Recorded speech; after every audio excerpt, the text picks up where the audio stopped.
Pais que foram abandonados e replicam o comportamento do abandono. Eu sei que você já pensou sobre esse assunto, né? E por isso que você está aqui. A gente tem um estigma sobre a nossa sociedade, principalmente aqui no Brasil, né? De normalmente abandonarmos os nossos filhos, tanto financeiramente, e se a gente não apoia financeiramente, tão pouco emocionalmente essa criança. Vamos falar um pouquinho sobre esse assunto? Antes de tudo, vou me apresentar. Olá, sejam muito bem-vindos a esse canal. Meu nome é Sabrina Marli, eu sou psicóloga, terapeuta, especialista em relacionamentos, traumas e desenvolvimento pessoal. Nesse canal você vai encontrar ideias poderosas, dicas práticas e reflexões profundas para você transformar a sua vida. Vem comigo? Vamos para o conteúdo desse vídeo. Quando a gente pensa no pai que a gente deu para os nossos filhos, isso pode bater um pouco de indignação na gente, né? Justamente porque a gente vê a história do pai da criança, né?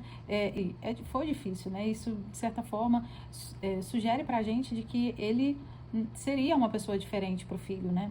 Aquela história, o que eu não quero que faça comigo, eu não vou fazer com os outros, né? Mas não é bem assim que funciona. Justamente porque a paternidade aqui no nosso país, ela é vista como uma tentativa de mães usurparem os pais das crianças, né? E quando a gente fala de um pai que tem grana, de um pai que é abastado, é uma coisa. Agora, quando a gente fala sobre um pai que às vezes não tem nem onde cair morto, né? E acha que R$200, R$300 supre todas as necessidades das crianças.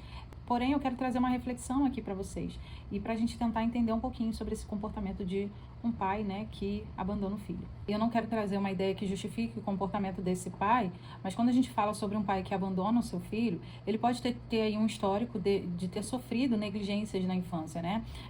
Novamente, não é para justificar, mas se a gente for entender o contexto das vivências desse pai, ele replica esse comportamento talvez até mesmo inconscientemente. Talvez nem querendo, mas é o que ele aprendeu, é o que ele sabe. E isso acontece porque ele provavelmente não teve um modelo na sua criação de pai, né? E isso dificulta a percepção dele de como ser um. E aí que está o problema, né? Se não houver uma referência de um adulto, né, que inspire ele, de uma referência saudável e um vínculo, né, que seja de cuidado, de afeto, de amor, de carinho, tampouco ele vai conseguir reproduzir, replicar esse comportamento, né? Como pai, já que ele não teve referências. Então, quando a gente fala sobre o comportamento desse indivíduo, a gente precisa entender. Isso aí eu não estou falando para minimizar, tá, gente? É para que você, como mãe, compreenda outros pontos e isso te traga menos angústia, tá? Uma das questões é a falta de referência emocional. Esse indivíduo, ele nunca teve o suporte adequado para suas emoções, não teve atenção, ele foi negligenciado, ele pode ter tido dificuldades, né? Como, por exemplo, escassez, né, falta de um lugar seguro, viveu com familiares que eram muito violentos, muito agressivos. Então, justamente essa ideia do não poder oferecer aquilo que ele não recebeu, né?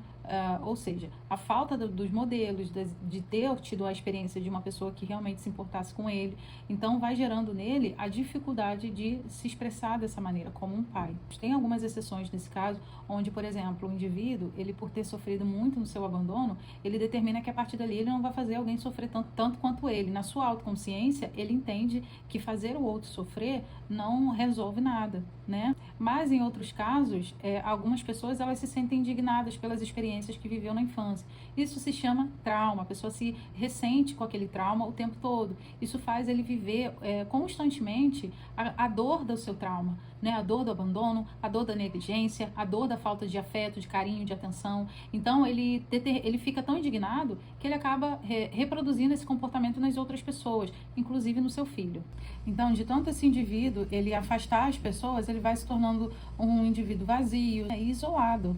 Né, ele vai afastando as pessoas, justamente porque dentro da crença, né, dele, ele nunca foi amado, ele nunca vai ser amado, ele não acredita que possa ser amado.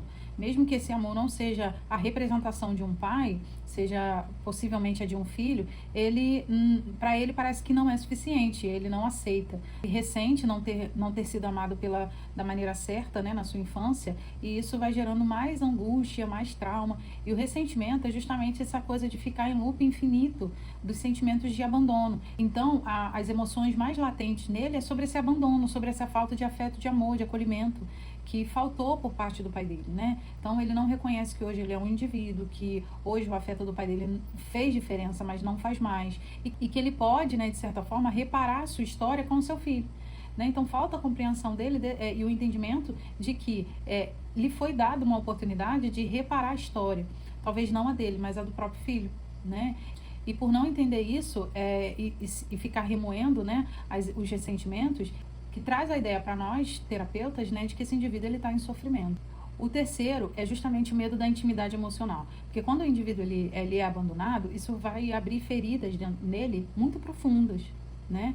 Que precisam realmente ser observadas para que e trabalhadas para que sejam elaboradas e, consequentemente, curadas. Né? Quando elas não têm essa devida atenção, ela acaba fazendo com que o indivíduo ele afaste as pessoas. E aí a gente não está falando só do relacionamento do pai, mas como o relacionamento amoroso também. Todas as relações dele sempre vivem em conflito e tem, tipo, data de validade para permanecer, né? A pessoa nunca consegue estabelecer um relacionamento saudável, equilibrado e, principalmente, que seja contínuo. São casos, tá, gente? Existem pessoas que vão agir e se comportar de maneiras diferentes também. Como, por exemplo, tem pessoas que vão se apegar muito emocionalmente, vão desenvolver ali a dependência emocional, ficarem com medo de serem abandonados, né? Mas a gente está falando de pais que abandonam realmente seus filhos. Então, eu estou citando aqui de modo geral, tá? Dentro desse contexto. Quando a gente vê uma pessoa agindo dessa forma, né, de querer se afastar, é basicamente uma estratégia de autodefesa, né, de se proteger. Justamente porque aquele indivíduo acredita que vai ser magoado, vai ser, né, abandonado, então, que vão fazer ele sofrer. Então, antes que façam com ele, talvez ele faça primeiramente, né, para ele se antecipa ao comportamento de abandono. São justamente as pessoas que vão ter dificuldade de desenvolver o vínculo. E aí, conforme ele vai afastando as pessoas, isso também impede ele de experienciar os afetos verdadeiros e genuínos. Talvez pela crença dele acreditar que ele nunca vai ser amado, né, como eu falei anteriormente. E aí ele perde a oportunidade de experienciar o afeto do filho, né, a presença do filho, a admiração do filho, porque ele está focado em algo.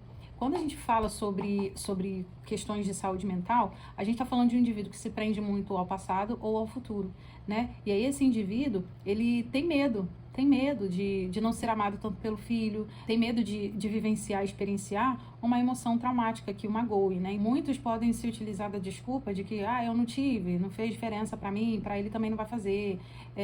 Meu pai nunca me abraçou, meu pai nunca me demonstrou afeto, eu tô aqui, tô vivo. Então, assim, isso é uma tentativa de isentá-lo da culpa, né? E da responsabilidade de ser um bom pai, de ser uma pessoa diferente. Como ele não aprendeu a lidar com o que lhe foi feito, ele vai replicar os comportamentos. Não entendi o que aconteceu, só sei que me fizeram e eu vou fazer igual, né? Então, assim, eu tô replicando o comportamento que eu aprendi, a maneira que me foi ensinada. É importante a gente entender que as problemáticas de uma boa relação, principalmente com o pai, tá? Traz muitos prejuízos para o desenvolvimento do indivíduo, para o desenvolvimento da criança. Seja ele menino, menina, geram questões problemáticas igualmente. Tá? E eu acredito que filhos amados, acolhidos, apoiados, são indivíduos que têm, né, aí a oportunidade de desenvolver todo o seu potencial e de se tornarem adultos felizes, né, realizados e capazes de contribuir com a sociedade e ter uma vida minimamente feliz. É óbvio que os nossos filhos vão sentir falta de alguma coisa. A gente não pode tentar, de certa forma, cercar os nossos filhos para que eles não vivam nenhuma experiência ruim. E eles vão sentir a escassez. O que a gente pode fazer é oferecer o básico, né? O essencial para a construção das emoções e para o desenvolvimento deles. O que a gente pode oferecer, né? E o que a gente não puder vai estar fora do nosso alcance. Por último, eu quero falar sobre as crenças limitantes, que é o que a gente já vem falando, que é a ideia de que o indivíduo internalizou de que ele nunca vai ser um bom pai, de que ele não é um bom pai. Né? Então, é uma outra ideia, é um padrão de comportamento que é inevitável ele mudar quem ele é. Né? Ou seja, ele nunca vai ser um bom pai. É a crença limitante que ele tem, de que ele nunca vai conseguir ser totalmente útil para o seu filho. Tem também a repetição dessa ideia de que, eu não sei porque não me ensinaram, eu não sei porque eu não tive, eu não aprendi porque eu não tive referências. Então, existe essas crenças limitantes no indivíduo. Eu tenho entendido que os traumas, ele nos paralisa no tempo, né? É como se a gente não conseguisse ter noção do nosso presente, do aqui e do agora. A gente fica remoendo, né, ressentimentos de experiências que a gente teve na nossa infância. Isso faz com que a gente não se cure. Se a gente está ressentindo, o ressentimento é esse loop infinito de sentir novamente emoções que já passaram. Talvez porque a gente não entendeu o que a gente viveu, não elaborou, não ressignificou, né? Isso vai fazendo com que a gente viva um ciclo eterno de repetições e de ser curado. Por isso que é importante a gente fazer a elaboração dos nossos traumas e ter a compreensão do todo, não só do aqui e do agora ou no futuro, mas o que a gente viveu no passado também, porque gera angústia e sofrimento. Esse ciclo, ele pode ser interrompido, né, de comportamentos disfuncionais, mas para isso o indivíduo, o pai, ele precisa querer se autoconhecer. Isso não é uma demanda sua, mãezinha, tá? Isso não é uma demanda que você possa controlar. Através do autoconhecimento, do processo terapêutico, o indivíduo ele pode reconhecer novas experiências emocionais. E esse processo vai ajudar o indivíduo a construir novas formas de se relacionar. Por fim, aí vai uma ideia que talvez não seja muito acolhedora, mas é uma verdade. Não podemos obrigar os outros a amarem os nossos filhos, ainda que eles sejam os próprios pais. Justamente porque o amor, ele não é uma obrigação, uma imposição. O amor ele precisa ser uma resposta genuína, né? E uma resposta voluntária. Tem que ser o que o outro sente. Ah, mas ele não liga. Ah, mas ele não dá suporte. Ah, mas eu bem sei que a maternidade, ela é um processo muito solitário. Ainda que você esteja com o seu parceiro, é solitário também. Mas quando é uma mãezinha solo, ainda é pior. É mais solitário ainda, né? E a gente carrega com a gente o peso e a responsabilidade de tornarmos homens e mulheres dignos da sociedade. Homens e mulheres com caráter, com dignidade, com uma personalidade boa, com um futuro brilhante, né? A gente sente esse peso, né? E pouco existe a contribuição dos pais para isso, por mais que eles peguem todos os finais de semana. Então, a maternidade, ela é um processo solitário. Sinto muito que você esteja passando por isso, eu também passo, então são experiências compartilhadas. É muito ruim, né? Porque se a gente se desabafa, a gente parece mães fracas, né? Se a gente corre atrás de pensão, a gente é interesseira. Se a gente liga para saber do nosso filho quando está na casa deles, ou quando a gente exige que os parceiros, eles passem mais tempo, né? A gente está com ciúme, a gente quer voltar para eles, a gente está recalcada. Eu sei, eu entendo tudo isso, né?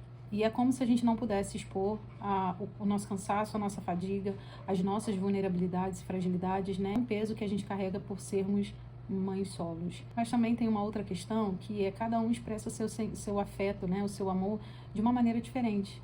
Então a gente precisa dar a oportunidade para esses genitores de expressarem os seus afetos da maneira que eles sabem. Por mais que não seja, às vezes a maneira que ele vai conseguir expressar afeto é pegando todo final de semana, né? Botando numa escola particular, proporcionando ensino de qualidade, plano de saúde, uma boa alimentação. Talvez vá faltar o afeto, mas é porque aquela ideia, a gente não dá aquilo que a gente não recebeu, né? Então a gente tem essa dificuldade, essa inabilidade de dar aquilo que a gente não tem. Então, permita que o genitor ele se expresse, ele expresse o afeto dele pelo filho da maneira que ele conseguir, da maneira que ele entender que pode fazer, né? Porque nem você vai conseguir colocar ele dentro de um setting terapêutico, né, para fazer terapia, e nem você vai conseguir terapeutizá-lo, fazê-lo entender esses pontos que a gente está conversando aqui. E tudo isso, por mais que você não concorde com a maneira que ele vai expressar o que ele sente pelo filho, você precisa deixá-lo. Isso vai te trazer paz.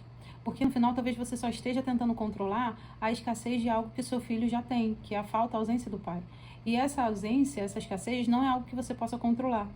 E mesmo que ele não passe por essa dificuldade, você não vai conseguir cercá-lo para sempre, com o seu carinho, com o seu afeto, com o seu cuidado, fazendo com que ele não viva experiências frustrantes, desafiadoras ou ruins, né? A gente como mãe, eu entendo, a gente quer proteger os nossos filhos de tudo e de todos. Se possível até mesmo às vezes dos pais, que são pais ruins.